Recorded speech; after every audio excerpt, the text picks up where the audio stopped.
სტუმარის კითხავთ, ის ჩვენი სტუმარია. დაღამშვიდობისა, დიდი მადლობა, რომ ხართ ჩვენთან ერთად. სწორედ ამ თემით დავიწყოთ. გქონდათ თუ არა კომუნიკაცია პრეზიდენტთან? დიახ, ჩვენი კაბინეტიდან პრეზიდენტის აპარატს შეატყობინეს ამის შესახებ და ველით მისგან პასუხს, ასე ვთქვათ, რომ გქონდეს კომუნიკაცია. ზოგადად მინდა ახსნა, რომ რაც შეეხება პრეზიდენტის ყოველწლიურ მოხსენებას, ეს არის ფორმატი, რომელიც გათვალისწინებული არის კონსტიტუციით და როდესაც პრეზიდენტი მიმართავს პარლამენტს და ჩვენს რეგლამენტში არის ასეთი ჩანაწერი, როგორც წესი, ის უნდა გაიმართოს თებერვლის პირველ სხდომაზე, ანუ საგაზაფხულო სესიის პირველ სხდომაზე. თუმცა თარიღი დაკონკრეტებული არ არის და ეს არის შეთანხმების საკითხი პრეზიდენტსა და პარლამენტს შორის. ასე რომ ყოველთვის სხვადასხვა თარიღი იყო ხოლმე ნახე კიდევაც მე ძველი სტატისტიკა, ასე ვთქვათ, როდესაც ხან თებერვალშია, ხან მარტშია, ხან მაისშიც კი ყოფილა პრეზიდენტის მოხსენება. ამიტომ მთავარი არის რომ ეს იყოს შეთანხმებული თარიღი. მაგრამ აქ აზრთა სხვადასხვაობა და შეიძლება ითქვას მწვავე დისკუსია გამოიწვია უკრაინაში მიმდინარე მოვლენებმა, სხვა ფონი უძღვის მის გამოსვლას ახლა და ბუნებრივია ის მხოლოდ გასული წლის შეჯამებაზე ვერ ისაუბრებს. ამიტომ თქვენი ოპონენტები ბრალს გდებენ, რომ თქვენ არ გსურთ პრეზიდენტის აზრის მოსმენა და ჩნდება შთაბეჭდილება, რომ თითქოს მართველი გუნდი და პრეზიდენტი სხვადასხვა ფლანგზე თამაშობენ. ამაზე რა სიტყვით? რაც შეეხება თავად თარიღს 5 მარტს ყოფილიყო თუ არა და ვთქვათ რატომ მიიღო ბიურომ ეს გადაწყვეტილება, იქ ძირითადი საფუძველი რაც იყო, არის ის, რომ ფიქრობ მათ შორის ზოგიერთ კოლეგასაც არასწორი წარმოდგენა ჰქონდა პრეზიდენტის ყოველწლიური მოხსენების ფორმატთან დაკავშირებით, საზოგადოებასაც რომ აუხსნა, ზოგადად საზოგადოებას ალბათ ახსოვს, ეს არის ვთქვათ მოხსენებითი ხასიათის ფორმატი, სადაც პრეზიდენტი აკეთებს მოხსენებას, შემდეგ გამოდიან ფრაქციის ხელმძღვანელები 10 წუთით, პრეზიდენტი ამბობს დასკვნით სიტყვას და ამით სრულდება. იქ არ არის კითხვა, პასუხი, დებატი, დისკუსია, რასაც საზოგადოება შეჩვეულია ზოგადად პარლამენტის მხრიდან, ამიტომ ეს არ არის საკითხის განხილვის ფორმატი, არამედ არის მოხსენების ფორმატი. ამიტომაც, როდესაც იყო აპელირება, თუმცა ჩვენ რა თქმა უნდა პრეზიდენტის მოხსენების შინაარსი არ ვიცით, მაგრამ ყოველ შემთხვევაში ოპოზიციის მხრიდან იყო ამაზე აქცენტი, რომ აქტუალურ საკითხებს, თქვათ, რაც შეეხება უკრაინის ომს, ამასთან დაკავშირებით შესაძლებლობა იქნებოდა მსჯელობის. აი სწორედაც თუ კი ეს არის სურვილი ამაზე მსჯელობა იყოს, სწორედ ეს ფორმატი არ იძლევა მსჯელობის შესაძლებლობას და ამიტომაც ქართული ოცნების ფრაქციის ხელმძღვანელობა შესთავაზე კიდევაც ოპონენტებსაც, ოპოზიციის წარმომადგენლებსაც და ასევე პრეზიდენტის ადმინისტრაციის წარმომადგენლებს, რომ შესაძლოა პარლამენტს მიღმა, ან რეგლამენტს მიღმა ფორმატით, თავისუფალი შეხვედრის ფორმატით ფრაქციებსა შევაღიაც იყოს, დახურული ამას მნიშვნელობა არ აქვს, მთავარია ის, რომ რეგლამენტით ზოგადად პრეზიდენტსა და პარლამენტს შორის, ასე ვთქვათ, კომუნიკაციის თუ შეხვედრის ერთადერთი ფორმატი არის ეს პრეზიდენტის მოხსენება ყოველწლიური და არ არის რაიმე სხვა ფორმატი, სადაც კითხვა-პასუხის ან დებატის ან არ ვიცი, დისკუსიის ხასიათი ექნება. ამიტომ ეს გახდა ძირითადი საფუძველი, რომელიც იყო განმაპირობებელი ამ გადაწყვეტილების მიერ. ჩვენ გვესმის, რომ ოპოზიციის ეს შენიშვნა არის ერთი მთლიანი ნარატივის ნაწილი, იცით ძალიან დრამატულად აყენებენ საკითხს, რომ თქვენ ახლა ფორმალობებზე ლაპარაკობთ და სინამდვილეში აქ წყდება ქვეყნის მომავლის ბედი, ქვეყნის თავისუფლების ბედი და პრინციპში პრეტენზია იმაში მდგომარეობს, რომ თქვენ არ გინდათ საჯაროდ მწვავე განცხადებები გაკეთდეს საქართველოს პარლამენტში, მათ შორის რუსეთის ფედერაციასთან მიმართებაში. აი ამ კონტექსტში რა პასუხი? სიმართლე გითხრათ, სიმწვავეს, თუმცა არა მიმართებაში სიმწვავეს, არამედ სხვა მხრივ სიმწვავეს საქართველოს პარლამენტი დღესდღეობითერიდება. ესეც იყო ერთ-ერთი განმაპირობებელი ფაქტორი, ამაზეც იყო საუბარი და მათ შორის ამაზე იყო საუბარი, როდესაც გახსოვთ თქვენ რიგარეშ სხდომა ჩაინიშნა ოპოზიციის მოთხოვნით და მაშინ საპარლამენტო უმრავლესობა არ შეექმნა კვორუმი და ამით სხდომაც არ შედგა და ესეც იყო ერთ-ერთი საფუძველი. ზოგადად რა ახსნა მე დღეს ამაზე ვისაუბრე, საქართველოს პარლამენტი ცდილობს, რომ ეს პერიოდი, როდესაც არის ომი უკრაინაში და საქართველოს მომატებული რისკის მდგომარეობა, საქართველოში მომატებული რისკის მდგომარეობა, ჩვენ ვცდილობთ საქართველოს პარლამენტი, რომ ვიყოთ ფრთხილი იმ კუთხით კი არა, რომ ჩვენ ვიყოთ შეზღუდული ჩვენს განცხადებებში, სამშაბათს ჰქონდა სხდომა, სადაც პოლიტიკური განცხადებები გაკეთდა მწვავე ყველა მიმართულებით, არამედ ფრთხილი იმ კუთხით, რომ ჩვენ არ გვინდა ჩვენ საზოგადოებას, საერთაშორისო საზოგადოებას და რაც მთავარია უკრაინელ ხალხს ვაჩვენოთ სურათი საქართველოს პარლამენტის, რომელშიც არის განხეთქილება, რომელშიც არის ქიშბი და რომელშიც არის შეუთანხმებლობა.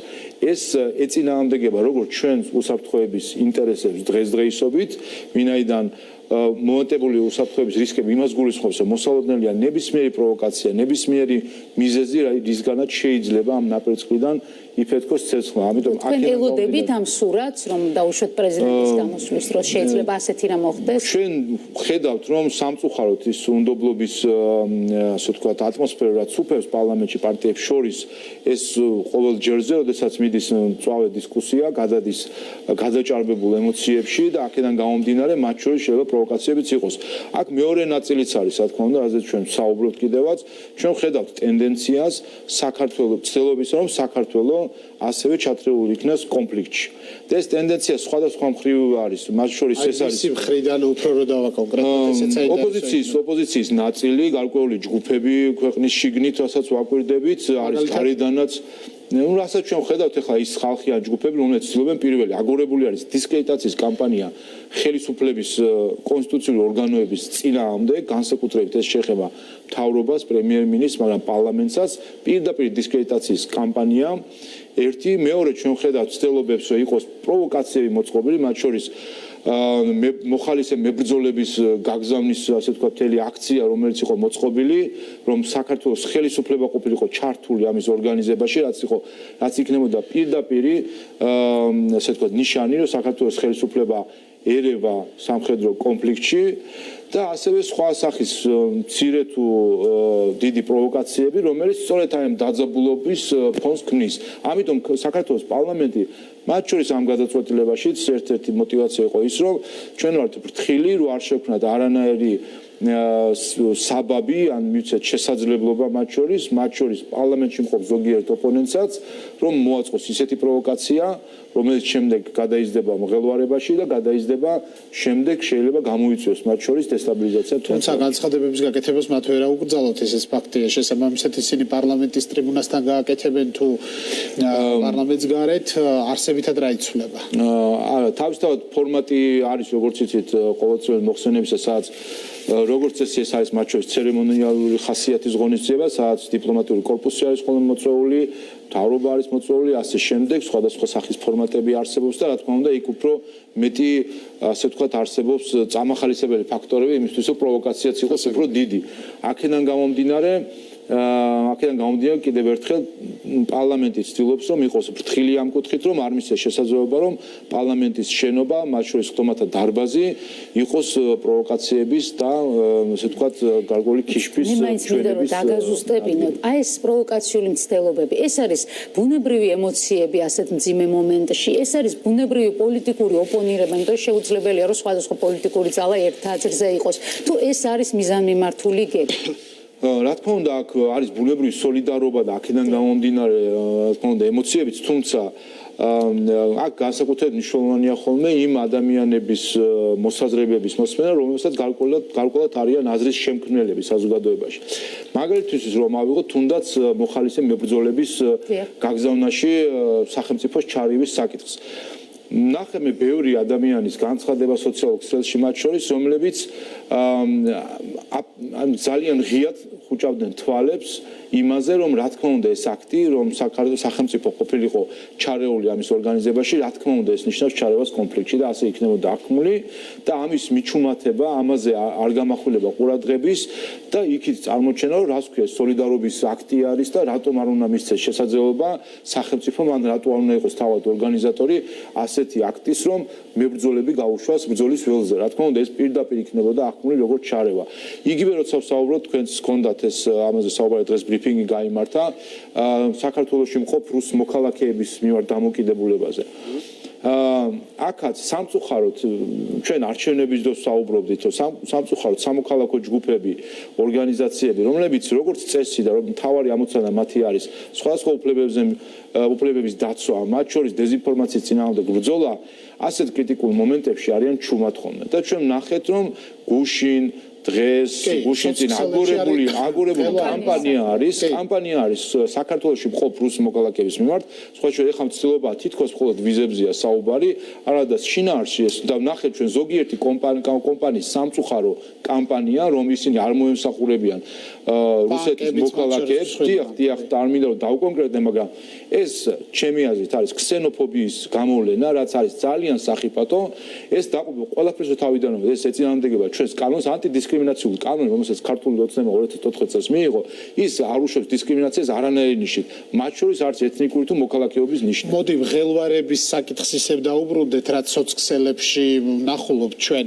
აქ საუბარია იმაზე, არაერთი პოსტი გვხდება, არაერთი ჯგუფი გვხდება და ადამიანები ღელავენ, რომ უკონტროლო რაოდენობით შემოდიან რუსეთის მხრიდან ადამიანები, რომლებიც ითხოვენ, რომ იყიდონ გარკვეული ბინები, უძრავი ქონება და ასე შემდეგ და ისინი საუბრობენ, ანუ ვინც ღელავს ამ პროცესში, ამბობენ, რომ ეს პროცესი არ კონტროლდება და შესაძლოა მიგვიყვანოს ძალიან მძიმე შედეგებამდე. რა ინფორმაცია გაქვთ ზოგადად, რა ტიპის ნაკადები შემოდის რუსეთიდან ადამიანების და რამდენად მასშტაბურია ეს ყველაფერი? ზოგადად ესეც გახლავთ ერთ-ერთი დეზინფორმაციული ნაკადი, ასე ვთქვათ, ინფორმაციის, რაიმე განსაკუთრებული ზრდა არ არის, რა თქმა უნდა, ერთის მხრივ მათ შორის უკრაინა, რუსეთი არიან ომის მონაწილეები და თავისთავად, რა თქმა უნდა, მათ მოქალაქეებს აქვს ალკოჰოლური მღელვარება და აქედან გამომდინარე ბუნებრივია, რომ შეიძლება იყოს ამ ქვეყნებიდან გადინება მოქალაქეების და მათ შორის საქართველოში შეიძლება შემოვიდნენ მოქალაქეები, თუმცა ის რაოდენობა, რაც ზოგადად მოქალაქეების შემოდის, ვინაიდან ჩვენ უვიზო რეჟიმი გვაქვს საქართველოს, აქ რაიმე დრამატული ზრდა არ არის. ჯერჯერობით, რაც ჩანს ყოველ შემთხვევაში ის სურათი, რაც იხატება, ნამდვილად არ არის. მატება შესაძლოა იყოს, მაგრამ არა ისეთი, როგორც სურათიც იხატება. რაც მნიშვნელოვანი არის და უვიზო რეჟიმს და ზოგადად ამ რეჟიმთან დაკავშირებით. ეს რეჟიმი დღეს ითქვა კიდევაც, რომ 2011 წლებში შეიცვალა საქართველოს, რომელმაც გამოიარა ომი რუსეთთან, სადაც ასეულობით ადამიანი დაიღუპა ამ ომში, იმ საქართველოს ხელისუფლებამ ნაციონალურ მოძრაობის დროს გადაწყვიტა ამ რეჟიმის შეცვლა და დააწესა უვიზო მიმოსვლა რუსეთის ფედერაციასთან სხვადასხვა მიზეზის გათვალისწინებით და ესეც რა თქმა უნდა ფარისევლობაა, ნაციონალური მოძრაობა, ის ნაციონალური მოძრაობა, რომელმაც ომიდან რამდენიმე წელიწადში, სულ 2 წელიწადში შეამსუბუქა სავიზო რეჟიმი, ახლა როდესაც საქართველოში მართალია დაძაბულობა, მაგრამ მშვიდობის პერიოდი არის, ახლა ითხოვს ამ რეჟიმის შეცვლას. კიდევ ერთხელ, აქ მთავარი არის ერთი რამ, რომ არ არის რაიმე დრამატული ზრდა, მეორე ეს გადაზრდილია მათ შორის საქართველოში მყოფ მოქალაქეების მიმართ დამოკიდებულებაზე, რუსეთის მოქალაქეების დამოკიდებულებაზე, რაც არის უდიდესი საფრთხე ქსენოფობიის გაღვივებისა საქართველოში და ამას ნამდვილად უნდა შევეწინააღმდეგოთ, ვინაიდან ეს არ არის ჩვენი კულტურის ნაწილი, კიდევ ერთხელ დღეს როგორც ითქვა და ეს არის კიდევ ერთი სამწუხარო ტენდენცია, როდესაც აი ეს ჯგუფები, მათ შორის სამოქალაქო ჯგუფები თუ პარტიული ორგანიზაციები, გარკვეულ უფლებებს მხოლოდ თავისთვის ხედავენ. ეს თავისუფლებები თითქოს არსებობს მათთვის და არ არსებობს სხვებისთვის, რომელსაც ისინი გარკვეულწილად რაღაც ზღვარსიქით ხედავენ და იმ ადამიანებს ართმევენ ამ უფლებებით სარგებლობის შესაძლებლობას. ამიტომ, რა თქმა უნდა, მათ შორის დღეს პარტიის თავმჯდომარის ირაკლი კობახიძის განცხადებაც ამ კუთხით იყო მნიშვნელოვანი, რომ საზოგადოებამ ამაზე უნდა ჩაფიქრდეს და არ აყვეს ამ კიდევ ერთ პროპაგანდისტულ კამპანიას. თუმცა იცით, ამ კამპანიას ზურგს უმაგრებს ორი არგუმენტი, მთავარი არგუმენტი, რაც ვფიქრობ, რომ პასუხგასაცემია ეს საკითხები. ერთი ეს არის ის, რომ უკრაინაში ჯერ კიდევ ომის დაწყებამდე იყო შეგზავნილი დივერსიული ჯგუფები, სავარაუდოდ მშვიდობიანი მოქალაქეების ჯგუფების ფორმით. ამიტომ ახლა გამოითქვა აზრი, რომ შესაძლოა რუსეთი ამას გეგმავდეს უკვე საქართველოსთან მიმართებაში, ამიტომ აუცილებელია სავიზო კონტროლი. და მეორე, თუ კი რუსეთის მოქალაქეები მოინდომებენ ბიზნეს საქმიანობის წამოწყება საქართველოში, ეს იქნება თავის არიდება სანქციებისთვის და ამ შემთხვევაში უკვე საქართველოს ხელისუფლება იმოქმედებს დასავლეთის სანქციების წინააღმდეგ. ესეც ორივე გახლავთ манипуляციური არგუმენტი და ერთი, იმიტომ რომ ხალხ სამხედრო საკითხების განხილვა ამ კონტექსტში საერთოდ უადგილო არის. ვფიქრობ, მათ შორის გამომდინარე თანაფარდობისა ყველაფერს რომ თავი დავანებოთ, ახლა საუბარი იმაზე, რომ რუსეთს თუ სურს საქართველოში საომარი მოქმედების დაწყება, ის დამოკიდებული იქნება აქ წინასწარ შემოგზავნილ დივერსანტებზე ეს არის აბსოლუტურად არასერიოზულია თავისთავად, იმიტომ რომ ხედავ ჩვენ 40 მილიონიან უკრაინას როგორ უჭირს ამ ომში, ასე ვთქვათ, რუსეთის ჯარის წინააღმდეგ და გასაგებია რომ მასშტაბები აბსოლუტურად სხვა, როდესაც საუბრობთ ჩვენ საქართველოზე და რუსეთზე. ერთი და მეორე რაც შეეხება იმ განზომილებას, რომ სანქციებთან დაკავშირებით. სანქციებთან დაკავშირებით უნდა ითქვას ერთი რამ და ამიტომაც იყო განცხადება საკმაოდ ცხადი საქართველოს ხელისუფლების მხრიდან, რომ რაც შეეხება სანქციებს, ეკონომიკურ სანქციებს, საქართველოს არ აქვს იმისი ინსტრუმენტები, რომ დააწესოს რაიმე სანქცია, დაუწესოს რუსეთს რაიმე ისეთი სანქცია, რომელიც რუსეთს უფრო მეტად დააზიანებს, ვიდრე საქართველოს მოსახლეობას. სანქციის მთელი მიზანიც ხომ ის არის, რომ მიაყენოს ზიანი სხვას და არა მიიღოს მხოლოდ თვითდაზიანება, ამიტომაც არის, რომ ევროკავშირი და დასავლეთის ქვეყნები დიდხანს ფიქრობენ, რა სახის სანქციები შეიძლება დაწესდეს და ზოგი სანქციებს, რომელსაც უკრაინა დღესაც ითხოვს, რომ დაუწესონ რუსეთს, ისინი არ აწესებენ, უბრალოდ ვერ აწესებენ, იქიდან გამომდინარე, რომ ხვდებიან, რომ საკუთარ თავს უფრო მეტ ზიანს მიაყენებენ, ვიდრე რუსეთს.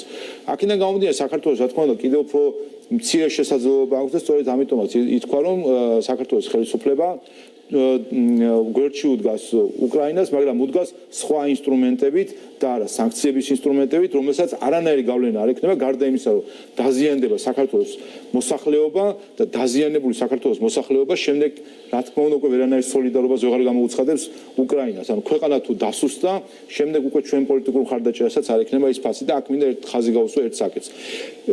ჩვენ განსაკუთრებით და ეს არის ჩვენ ყველაზე დიდი ინსტრუმენტი საქართველოსი, ჩვენ გვაქვს შეიძლება უფრო ნაკლები ფინანსური შესაძლებლობა, რომ ან ეკონომიკური შესაძლებლობა და ბერკეტები რომ ზემოქმედება გავაკეთოთ რუსეთზე, ან დავეხმაროთ თუნდაც უკრაინას ფინანსურად, ჩვენ გვაქვს შეიძლება ნაკლები ტერიტორია იმისთვის, რომ მივიღოთ უფრო მეტი ტოლვილი, ვიდრე მიიღებენ სხვა უფრო დიდი ტერიტორიის მქონე ქვეყნები, მაგრამ სხვა ქვეყნებთან შედარებით დიდი იქნება ის თუ საშუალო, ჩვენ გვაქვს იგივე წონის ხმა საერთაშორისო ფორმატებში, როგორც აქვს დიდ ქვეყნებს და ამ ხმას ჩვენ ძალიან აქტიურად ვიყენებთ.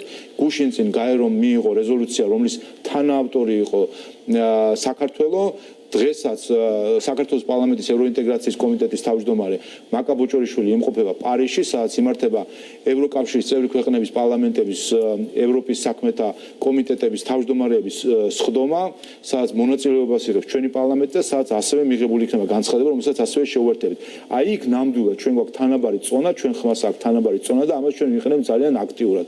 აქედან გამომდინარე, ყველა სახელმწიფო ცდილობს, რომ იყოს სოლიდარული და გვერდში ედგეს ისე, როგორც მას შეუძლია, ვინაიდან აქ საუბარი არ არის იმაზე, რომ გვერდში ვედგეთ თავგანწირვით, არამედ გვერდში და თვით დაზიანებით ვედგეთ გვერდში, არამედ გვერდში უნდა ვედგეთ ეფექტიანად, იმისთვის, რომ მივახცეთ მთავარ მიზანს. მთავარი მიზანი არ უნდა გამოგვეპაროს, კიდევ ერთხელ რა არის დღეს.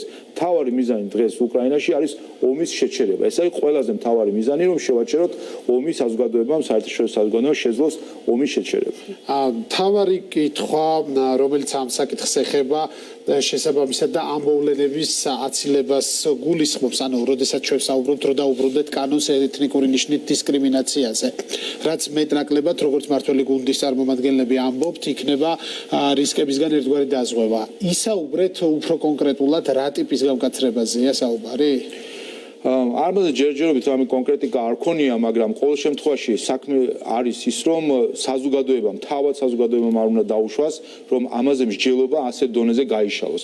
სამწუხაროდ, მათ შორის იმის გათვალისწინებით, რომ სოციალური ქსელი, სოციალური მედია და ზოგადად მედია იძლევა შესაძლებლობას, რომ ადამიანები განსაკუთრებით ამ ასე ვთქვათ რთულ პერიოდებში იყვნენ მოწყვლადი პროპაგანდის მიმართ, იყვნენ მოწყვლადი დეზინფორმაციის მიმართ და აქედან გამომდინარე იყოს ემოციური აზრები, გადაწყვეტილებები და რაც თავარია, ყველაზე უარესი რაც შეიძლება იყოს მოქმედებები აქედან გამომდინარე. ამიტომ თავარი იარაღი მაინც ვფიქრობ აქ არის ის, რომ ჩვენ საზოგადოებას მკაფიოდ უთხრათ, რომ ეს არის ძალიან სახიფათო ხაზი, რომელიც ჩვენ საზოგადოებას არ ეკადრება, რომ გადალახოს, ჩვენი საზოგადოება, მისი კულტურა, მისი ტრადიცია, მისი ისტორია არის ტოლერანტობის ისტორია და აქედან გამომდინარე ეს ხაზის გადაკვეთა და ამ ნიშნით თუნდაც მოქალაქეობის ნიშნით ადამიანების ასე ვთქვათ ცალკე გამოცალკევება და მათზე ზემოქმედება ან რაიმე ბიზნესის მხრიდან რაიმე სერვისის არ გაწევა, მოქალაქეების მხრიდან რაიმე ცუდი მოქცევა, ეს არის ჩვენი კულტურის ნაწილი და აქვე უნდა უთხრათ ამას არა. რაც შეეხება კიდევ ერთხელ აქ ცდელობა არის ახლა გადაყვანა თითქოს სავიზო რეჟიმზე იყო საუბარი ან ასე შემდეგ. პროპაგანდა რაც მიდის სოციალურ ქსელში ჩვენ ვხედავთ ეს არის პირდაპირ პროპაგანდა საქართველოში მყოფი რუსეთის მოქალაქეების წინააღმდეგ რომელიც ეთნიკურად ზოგი შეიძლება რუსი იყოს შეიძლება რუსიც არ იყოს და ასე შემდეგ მოქალაქეების წინააღმდეგ გარკვეული აქციების თუ მოქმედებებისკენ და ეს ქართულმა ხალხმა არავითარ შემთხვევაში არ უნდა დაუშვას. გარდა იმისა რომ ეს არაეთიკურია და უბრალოდ ძალიან შორს არის დასავლური ღირებულებებისგან არის თუ არა ამაში კონკრეტული საფრთხე გულისხმობს სწორედ სამხედრო კონფლიქტში ჩათრევასთან დაკავშირებით, იმიტომ რომ თუ კი რაიმე დაუშვათ იქნა დაპირისპირება ან რაღაცა ფიზიკური მათ შორის ხო საქართველოს მოქალაქეებსა და რუსეთის მოქალაქეებს შორის შეიძლება თუ არა ეს გახდეს საბაბი უკვე რუსეთის მხრიდან აგრესიის საქართველოს მიმართ. ზოგადად მე როგორც აღნიშნე ბოლო პერიოდში განსაკუთრებით გააქტიურებული არის სწორედ ეს პროპაგანდა რომ რაიმენაირად მოხდეს საქართველოს ჩათრევა სამხედრო კონფლიქტში. ფაქტობრივად ყოველდღიურად ჩვენ გვაქვს ეს რისკები და ამ ტიპის კამპანიები, რომელიც ხან სანქციების დაწესების მოთხოვნით, ხან მოხალისე მებრძოლების ორგანიზებულად გაშვების მოთხოვნით, ხან ოკუპირებულ ტერიტორიებზე ჩვენ ნახეთ მათ შორის ამასთან დაკავშირებით მოწოდებებს, მათ შორის ქვეყნის გარედან მოწოდებები ოკუპირებულ ტერიტორიებზე დაფიქრების ახლა ხომ არ უნდა იხელთოს ქვეყანამ ეს მომენტი გამოიყენოს და ძალისმიერად იმოქმედოს. შეს ასეთი ვიდეოებიც არაერთი ვრცელდება სოციალურ ქსელში, რომ არ ხო წავედით აფხაზეთი ჭრილვალი გველოდება. სამწუხაროდ ზოგიერთი უცხოელი პოლიტიკოსი ან ყოფილი პოლიტიკოსიც ამ ასეთი გამონათქვამებით გამოირჩევა, რაც ძალიან დიდ ეჭვებს აჩენს, რატომ აკეთებენ ამას, რატომ უკეთებენ ამას საქართველოს, იციან რა, რომ ჩვენ ვართ პირდაპირ ფრონტის ხაზზე. დღეს უკრაინაში არის ცხელი ომი. ჩვენ სინამდვილეში ეს პერიოდი ვართ ყოველდღიურ ომში, ჩვენ ვართ ყოველდღიურ კონფლიქტში, ჩვენი მოქალაქეების გატაცება ხდება კონფლიქტურ ზონებთან ახლოს და შემდეგ იცით მთელი ეს პროცესი რამდენად რთულია მათი დაბრუნების და ასე შემდეგ. ჩვენ ყოველდღიურად ვართ ასეთ მდგომარეობაში და რა თქმა უნდა განსაკუთრებული რისკები არის. და რაც თავარია, არ დაგვაგვიწყდეს, რომ საქართველოს მოქალაქეები თუ ეთნიკურად ქართველები ასეულობით 1000 იმყოფება რუსეთში და ასეთი ტიპის კამპანიები მათ შორის მიმართულია იმისთვის რომ შეიძლება ამითი დაზიანდნენ ჩვენი მოქალაქეები სხვა ქვეყანაში ვინაიდან ეს სწორედ თავარი არსი ასეთი კამპანიების არის რომ გააღვივოს გარკვეული შუღლი მოქალაქეობის თუ სხვა ნიშნის მიხედვით. ამიტომ ეს პირდაპირ ხაზი იკვეთება და ჩვენ ამაზე არაერთხელ ვისაუბრეთ ცდილობა რომ ჩაითრიონ საქართველოს კონფლიქტში და აქ უნდა ყველა ხვდებოდეთ რომ აქ არანაირი რომანტიზება ამ საკითხის არ უნდა ხდებოდეს. ჩვენ ყველამ ვიცით რა არის ომი და ჩვენ ყველა საუბრობთ ამას რომ თავარი ამოცანა იყო უკრაინაში ომის თავიდან აცილება სამწუხაროდ ვერ შეძლო ეს საერთაშორისო საზოგადოებამ თქმედითი ბერკეტების გამოყენება რომ არიდებული ყოფილიყო და ეხლა მთავარი მიზანი არის ომის შეჩერება და აქედან გამომდინარე ყველაფერს აკეთებს საქართველოს ხელისუფლება მათ შორის პარლამენტი თავისი სიფრთხილით იმით რომ ვცდილობთ რომ ერთის მხრივ იყოს სრული შესაძლებლობა დისკუსიის კამათის პლატფორმების გამოყენების მაგრამ ამავე დროს წინ დახედულად შევარჩიოთ ის ფორმატები იმისთვის რომ არ იყოს კიდევ ერთხელ შფოთვის რაიმე საგანი წამოსული პარლამენტით. საქართველოს მხარდაჭერაზე პოლიტიკურ მხარდაჭერაზე უკრაინის მიმართ დღეს ილაპარაკა ამერიკის ელჩმა საქართველოში კელი ტეკნამს. ხოლო მას ვერ დავაბრალებთ რომერიდება შენიშვნის მიცემა ქართული ოცნებისთვის, ხო ნამდვილად, მაგრამ მან ხაზგასმით აღნიშნა რომ ძალიან კაფიო არის საქართველოს ხელისუფლების პოზიცია, რომ ის დგას ახლა დასავლეთის და ევროატლანტიკური ოჯახის გვერდით. საინტერესო მის სიტყვებს თუ განიხილავთ როგორც თქვენს სასარგებლო არგუმენტს და მეორე. მან ასევე ილაპარაკა მისი მეორე გზავნილი იყო ერთიანობის აუცილებლობა შიდა პოლიტიკაში ის რომ ახლა არ არის გარჩევების თავდასხმების დრო და ახლა არის აუცილებელი ერთობლივი მუშაობა ევროპული მომავლისთვის. აი თქვენ როგორ მიიღეთ ეს გზავნილი? მე ქალბატონ დეგნას შევხვდი, როდესაც ის ჩამოვიდა საქართველოში და ჩვენ გქონდა რა თქმა უნდა ამ საკითხზე საუბარი და მან იქაც გამოხატა ამასთან დაკავშირებით განსაკუთრებული მადლიერება საქართველოს ხელისუფლების მიმართ.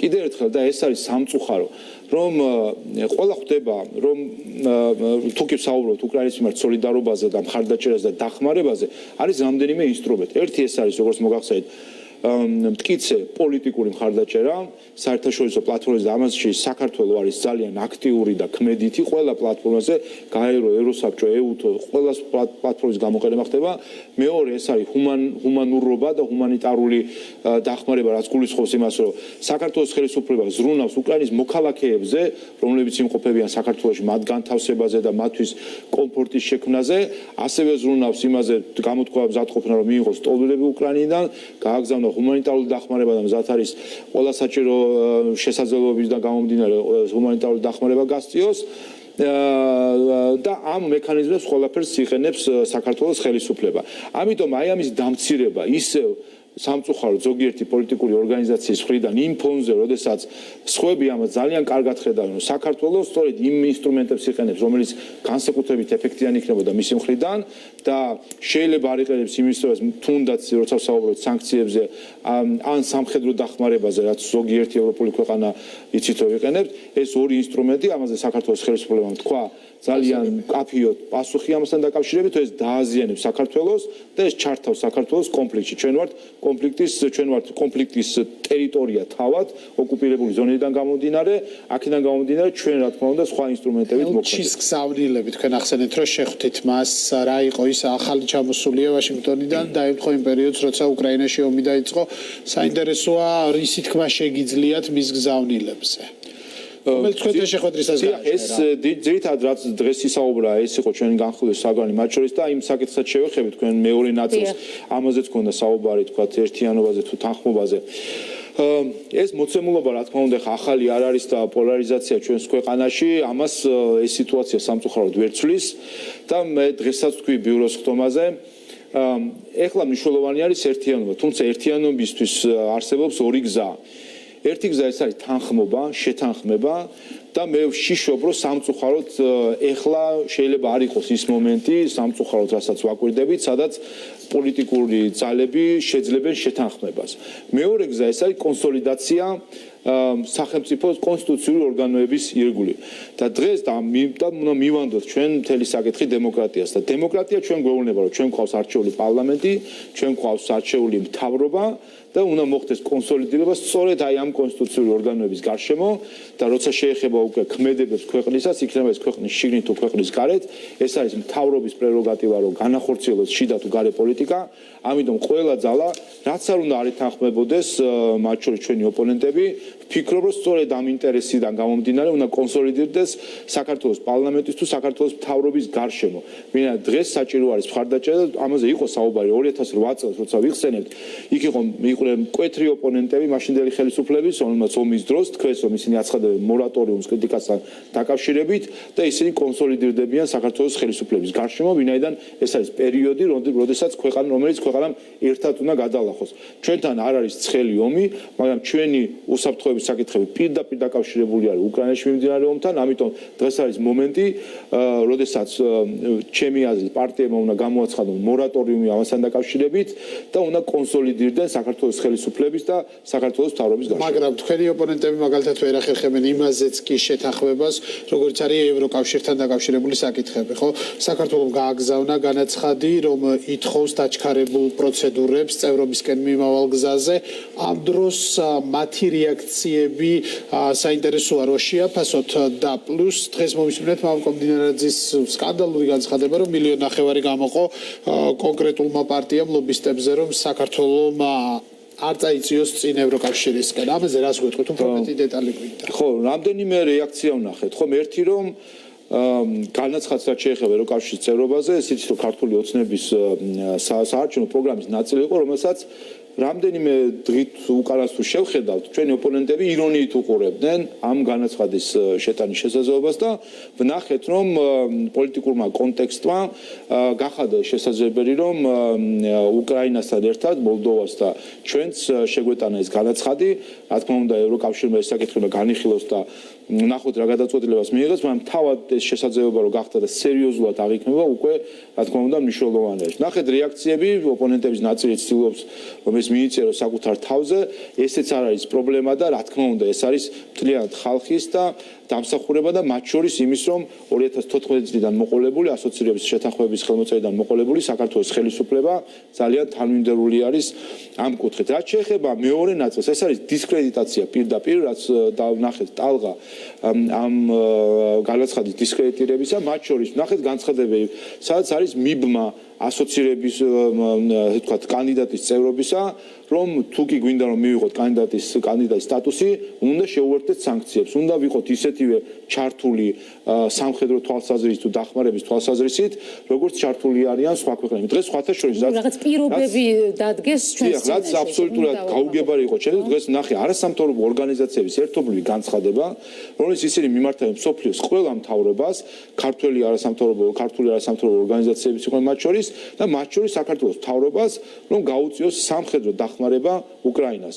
ეს თუ არ ნიშნავს პირდაპირ მოწოდებას სამხედრო კონფლიქტში ჩარევის, არ ვიცი, სხვა რა შეიძლება, რა მოქმედება შეიძლება იყოს აქ როგორც სამხედრო მოქმედებაში ან კონფლიქტში პირდაპირ თუ ირიბი ჩარევა. ამიტომ ეს დისკრედიტაციის ცდილობას პირდაპირ გაშლილი არის ფრონტი ამასთან დაკავშირებით, სხვადასხვა მხრივ ერთი რომ ამ ხელისუფლებას რა თქმა უნდა არავინ არ მისცემს კანდიდატურას, ამიტომ ჩვენ ოპოზიცია უნდა დავირაზმოთ და ჩვენ უნდა ვიყოთ ამის ფლაგმანები, რაც თავისთავად უკვე თავად ამ პროცესის დისკრედიტაცია არის და ესეც კიდევ ერთი ნიშანი არის უმციფრობისა სამწუხაროდ ჩვენი პოლიტიკური სპექტრის ნაწილისა, რომელიც ასეთ მნიშვნელოვან საკითხზე ამის გარშემოც კი ვერ ახდენს ვერ ლახავს იმ საზღვარს რომ კონსოლიდირება მოახდინოს ხელისუფლებასთან ამ საკითხის გარშემო. სამწუხარო რეალობა ეს არის.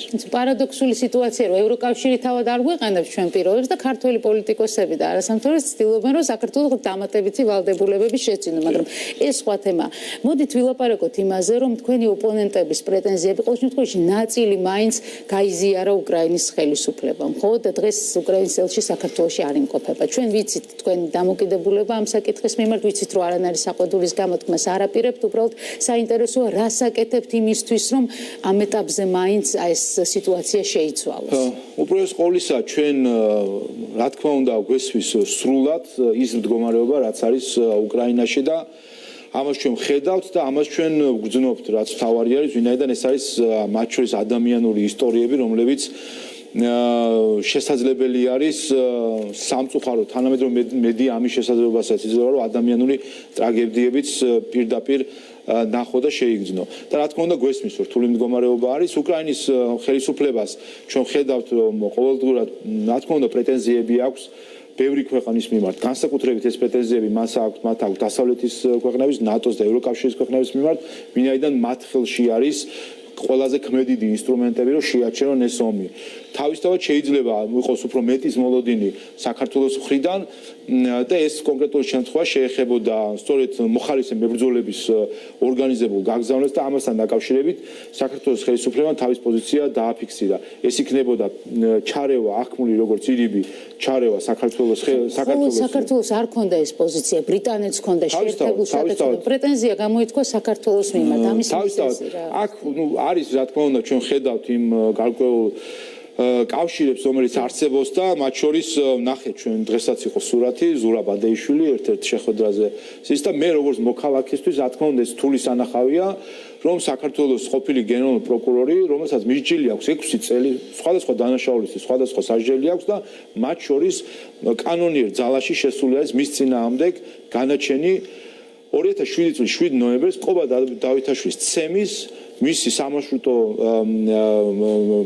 მინი ავტობუსი ასე თქვა ჩასმის მის გორის ჰოსპიტალში გადაყვანის და იქ დამწყდების და გამომწყდებაში. აი ამაში 6 წელი აქვს ადამიანს მისჯილი და არის იქ ხელისუფლების ერთ-ერთ მაღალ თანამდებობაზე. რა თქმა უნდა მე როგორც მოქალაქე, ჩემთვის როგორც მოქალაქისთვის ეს მძიმე სანახავი არის, მაგრამ ამავე დროს ჩვენ სრულად გვესმის მდგომარეობა რომელიც არის, ჩვენ სრულად სოლიდარული ვართ უკრაინელი ხალხის და ჩვენი სოლიდარობა, გვერდში დგომა, დახმარება კიდევ ერთხელ მტკიცე პოლიტიკური მხარდაჭერა ყველა პლატფორმაზე მათ ჩვენი მხარდაჭერის იმედი შეიძლება ჰქონდეთ, ჩვენი ჰუმანიტარული მხარდაჭერის იმედი შეიძლება ჰქონდეთ და რა თქმა უნდა ჩვენი ადამიანური თანაგრძნობის და თანადგომის იმედი შეიძლება ჰქონდეს. ამ კუთხით ჩვენ აბსოლუტურად სოლიდარული ვართ. რაც შეეხება ამ საკითხებს, ეს საკითხი მე დარწმუნებული ვარ, რომ გაირკვევა, მოწესრიგდება. თავისთავად, რა თქმა უნდა, ჩვენ ერთი პერიოდი საქართველოსაც იცით კონსულტაციებისთვის გამოწვეული ყავდა ელჩი უკრაინიდან, ასე რომ თავარი არის ის ურთიერთობა, რომელიც არსებობს, ამას საბოლოო ჯამში რა თქმა უნდა ვერაფერი ვერ შეცვლის და რა თქმა უნდა ამ ძიმე წუთებში ამას განსაკუთრებით ვერაფერი ვერ შეცვლის. ჩვენი ხელისუფლების პოზიცია არის, რომ ასეთი, ასე ვთქვათ, მოქმედებები, რა თქმა უნდა, ამ სოლიდარობას ჩვენსაც ვერ შეარყევს. ამისთვის არის სხვა დრო, სხვა ფორმატები, ახლა მთავარი არის სოლიდარობა უკრაინელი ხალხის მიმართ. მადლობა, წარმატებები უსურვოთ უკრაინას. მადლობა.